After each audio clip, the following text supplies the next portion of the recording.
ये वतन का वतन का राग सुनने वाले सभी श्रोताओं को हमारा नमस्कार। गांधी जी के व्यक्तित्व को हम कई रूपों में याद करते हैं। कहीं वे हमारे पथ प्रदर्शक हैं और कहीं वे हमारे हमकदम। अहंकार और आडंबर को कहीं दूर छोड़ वे अपने संगी साथियों की देखभाल भी मानवीय करुणा और मातृत्व रूप में करते हैं। उत्तर प्रदेश के स्कूलों में कक्षा 9वीं में अंग्रेजी का एक पाठ पढ़ाया जाता है, Gandhi ji and a coffee drinker. बड़ा ही रोचक प्रसंग है ये। साबरमती आश्रम में पूरे देश भर से कई लोग आते जाते रहते थे। इनके विश्राम, भोजन आदि की सारी व्यवस्था गांधी जी स्वयं देखते थे। इसके अलावा बीमारों की देखभाल, मरहम पट्टी और दवाई वगैरह का काम भी वे व्यक्तिगत रुचि के साथ नियमित रूप से करते थे। आश्रम के लोग, विशेषकर युवा, अक्सर हंसते हुए कहा करते थे कि यदि आप गांधी जी से रोज मिलना चाहें, उनसे मजाक करना चाहें, तो बीमार हो जाइए। गांधी जी रोज आपसे मिलने आएंगे, हंसी मजाक से आपके मन को हल्का कर देंगे। एक बार दक्षिण भारत से आए एक बालक को पेचिश हो गया। आश्रम के भोजन की कठोर दिनचर्या शायद उसे अनुकूल नहीं लगी। वो रोज कॉफी पीने का आदी था, पर आश्रम में सबके लिए इसकी व्यवस्था नहीं थी। गांधी जी उसे रोज देखने आते थे, 5-7 मिनट उससे बात करते थे। यही उसके लिए टॉनिक का काम करता था। बीमारी में भ्रांति के दौरान उसे स्वप्न आते थे कि गरम गरम कॉफी का प्याला लेकर कोई आ रहा है और उसकी खुशबू उसका मन मोह रही है। तभी उसे खड़ाऊं की खटखट की आवाज सुनाई दी। गांधी जी आ रहे थे। उसका सपना टूटा। उसने देखा कि गांधी जी चिरपरिचित मुस्कुराहट लिए सामने खड़े थे। उन्होंने स्नेह से पूछा, अब तुम अच्छे लग रहे हो। शायद तुम्हारी भूख भी वापस आ गई होगी। क्या खाना पसंद करोगे, उपमा या डोसा? ये कहते हुए गांधी जी हंसने लगे। बालक को जैसे कुछ शक्ति मिली। उसने धीरे से कहा, क्या मुझे एक कप कॉफी मिल सकती है? गांधी जी जोर से हंसे। बस इतनी सी बात? फिर उसके पीले कमजोर से पड़े चेहरे को देखकर बोले, तुम्हें जरूर एक कप कॉफी मिलेगी। हल्की कॉफी तुम्हारे पेट को आराम देगी। कॉफी के साथ क्या लोगे? अभी हम डोसा या उपमा तो नहीं बना सकते, पर कुछ टोस्ट मिल सकते हैं। मैं अभी कॉफी की ट्रे भिजवाता हूं। ये कहकर गांधी जी चले गए। बालक इंतजार करता रहा। वो अपने भाग्य पर विश्वास न कर सका कि साबरमती आश्रम में कॉफी। वो कल्पना करने लगा कि गांधी जी दूर अपनी कुटिया में जाएंगे, फिर बा को जगाएंगे। किचन वहां से दूर है। फिर उन्हें वहां जाकर कॉफी और टोस्ट बनाने के लिए कहेंगे। ममतामयी बा उठेंगी कुछ कुनमुनाती सी कॉफी बनाने के लिए। जाते हुए कुछ दूर से आते हुए भक्ति स्वरों को सुनती हुई। असतो मा सद्गमय तमसो मा ज्योतिर्गमय मृत्योर्मा मृतं गमय।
बालक की कल्पना फिर टूटी। उसे लगा काफी रात हो गई है, किचन तो नियमानुसार खुलता और बंद होता है। कस्तूरबा भी थकी हारी सो रही होंगी, कॉफी शायद ही मिल पाए। उसके मन में फिर एक निराशा का भाव घर करने लगा। आंखें झपकने लगीं। लगभग 20 मिनट बीत गए कि उसे तंद्रा में चिरपरिचित खटखट की आवाज सुनाई दी। उसे लगा गांधी जी फिर क्यों वापस आ रहे हैं? क्या ये कहने के लिए कि कॉफी नहीं मिलेगी? वो सोच ही रहा था कि तभी गांधी जी भीतर आए। उनके हाथ में खादी के नैपकिन से ढकी ट्रे थी। लड़का अचंभित हो गया। तभी बापू की स्नेह सिक्त आवाज सुनाई पड़ी, ये रही तुम्हारी गरम कॉफी और ये टोस्ट। याद रखना, कॉफी मैंने खुद बनाई है। अब तुम एक अच्छे दक्षिण भारतीय की तरह मेरी कॉफी की तारीफ करोगे कि नहीं? अच्छी बनी या बुरी, तुम्हारा प्रमाण देना जरूरी है। बालक आश्चर्यचकित हो कुछ असमंजस से बोला, पर आपने खुद क्यों तकलीफ की? आप किसी को बोल सकते थे कॉफी बनाने के लिए। मुझे आप क्षमा करेंगे, मैंने आपको तकलीफ दी है। ठीक है, ठीक है। अब अपनी कॉफी का स्वाद मत खराब करो। ठंडी कॉफी बेमजा होती है। ये वक्त बा के सोने का है और उन्हें जगाना मुझे ठीक नहीं लगा। अच्छा, अब मैं जाता हूं, कोई आएगा और ये ट्रे ले जाएगा। आराम करो। इतना कहकर गांधी जी चले गए। कॉफी हल्की और स्वादिष्ट थी। बालक को लगा जैसे अमृत हो। पीते पीते उसने दृश्य देखा, कल्पना की कि गांधी जी किचन में गए होंगे, स्टोव जलाया होगा, टोस्ट और कॉफी बनाई होगी और खुद लेकर आए। बालक आश्चर्य मिश्रित दुख अनुभव कर रहा था, लेकिन उसे कुछ कुछ खुशी भी हुई कि बापू ने बिना किसी को परेशान किए उसके लिए कॉफी बनाई। दरअसल साबरमती आश्रम में कस्तूरबा हमेशा कुछ कॉफी रखा करती थीं, जो मद्रास से आने वाले विशेष अतिथियों जैसे राजगोपालाचारी आदि के लिए होती थी। सबके लिए ये सामान्यतः उपलब्ध कम ही हो पाती थी। गांधी जी का ये सेवा भाव उनके सामान्य व्यवहार का अंग था। जितनी नियमित उनकी दिनचर्या थी, उतने ही नियमित रूप से वे अपने सभी साथियों और सहकर्मियों की चिंता करते थे। एक बार डॉक्टर सुशीला नैयर ने बापू से मजाक में कहा, आपकी सादगी को कायम रखना कितना महंगा पड़ता है। बापू ने उत्तर दिया, ईश्वर मुझे क्षमा करे, मुझे अपना शरीर स्वस्थ रखना है ताकि मैं अपना मिशन पूरा कर सकूं, आजादी का मिशन।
सेवा भाव का ये पाठ गांधी जी ने बचपन से ही पढ़ा था।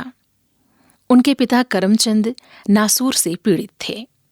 उनके लिए वैद्य के कहे अनुसार दवाइयाँ, जड़ी बूटी घोटना, बनाना और देना उनका नियमित काम था। एक परिचारक के रूप में घाव को साफ करना, पट्टियां बदलना, दवाओं का लेपन करना भी उनकी अपनी जिम्मेदारी थी।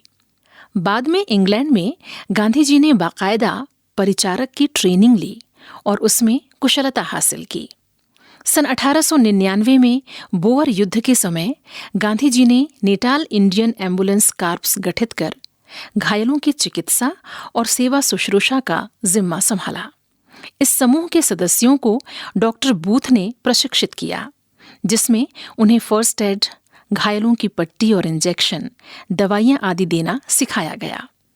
गांधी जी इसे याद करते हुए लिखते हैं, कभी कभी हमें घायल सैनिकों को 8-8 किलोमीटर दूर ले जाना पड़ता था। बहुत अधिक घायल सैनिकों को उचित चिकित्सा के लिए 25 किलोमीटर दूर तक ले जाना पड़ा। सुबह 8 बजे हम मार्च यानी यात्रा शुरू करते और घायलों को दवाइयां देते देते अस्पताल तक ले जाते। दक्षिण अफ्रीका में जुलू विद्रोह के समय भी गांधी जी ने इंडियन स्ट्रेचर बेरर कॉर्प्स के माध्यम से मानवता की सेवा की थी। डॉक्टर सेविज एम्बुलेंस सेवा के इंचार्ज थे। गांधी जी याद करते हैं कि हमारा काम घायलों को अस्पताल तक पहुंचाना ही था, पर हमने इसकी सीमाओं से परे जाकर सेवाएं दी।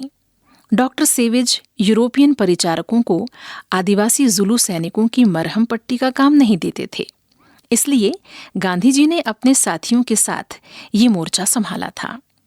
गांधी जी ने बाद में लिखा, जुलू की भाषा हम नहीं समझते थे, पर उनकी आंखों में झलकते कृतज्ञता के भाव तो हम पढ़ पा रहे थे। हमें लगा मानो ईश्वर ने हमें इस काम के लिए ही भेजा है। दक्षिण अफ्रीका में गांधी जी लगभग 21 साल रहे। वहां उन्होंने मानवता की सेवा करना जारी रखा। गांधी जी जब वहां जेल में थे तो उनके एक साथी अफ्रीकी कैदी को बिच्छू ने काट लिया। उसके असहनीय दर्द को देखकर गांधी जी ने उसका हाथ पकड़ा, दंश को पानी से साफ किया और घाव को चूसकर जहर बाहर करना शुरू किया। कुछ देर में जहर का प्रभाव कम हो गया। गांधी जी ने टिंचर लगाकर घाव पर पट्टी कर दी। वो अफ्रीकी कैदी बाद में गांधी जी का भक्त हो गया। गांधी जी का सेवा भाव उनकी दैनंदिन दिनचर्या का अंग था। जहां तक संभव हुआ वे इसका पालन करते थे। वर्धा के सेवाग्राम में भी कुष्ठ रोगी परम विद्वान परचुरे शास्त्री की देखभाल और मरहम पट्टी वे स्वयं करते रहे। मनुष्य के लिए करुणा की एक अंतर्धारा उनके अंतस में हमेशा बहती रही। एक परम वैष्णव जो दूसरों के दुख को बदलता रहा सुख में। उन्हें शत शत नमन। वैष्णव जन तो तेरे कहिए जे, पीड़ पराए जाने रे।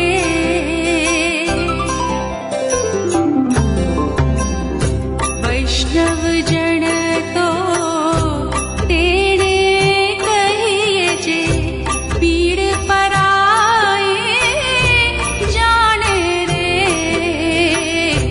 वैष्णव जन तो तेरे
जन तो तेने कहिए।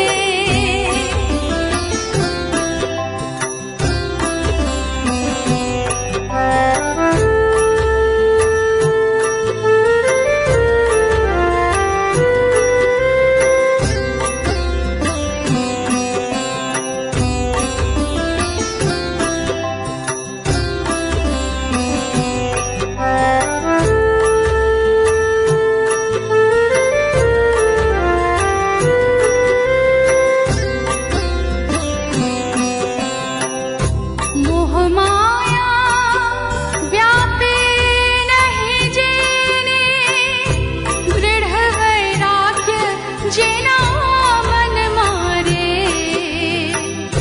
मोह माया व्यापे नहीं जेने, दृढ़ वैराग्य जेना मन मारे। राम नाम शो ताले लागे, राम नाम शो ताले लागे। सकल तीरथ तेरा तन मारे, वैष्णव जन तो तेरे कहे। ये वतन का अभी आप सुन रहे थे कार्यक्रम वतन का राग। प्रस्तुति स्वराज संस्थान संचालनालय, संस्कृति विभाग, मध्य प्रदेश शासन, भोपाल। ये वतन का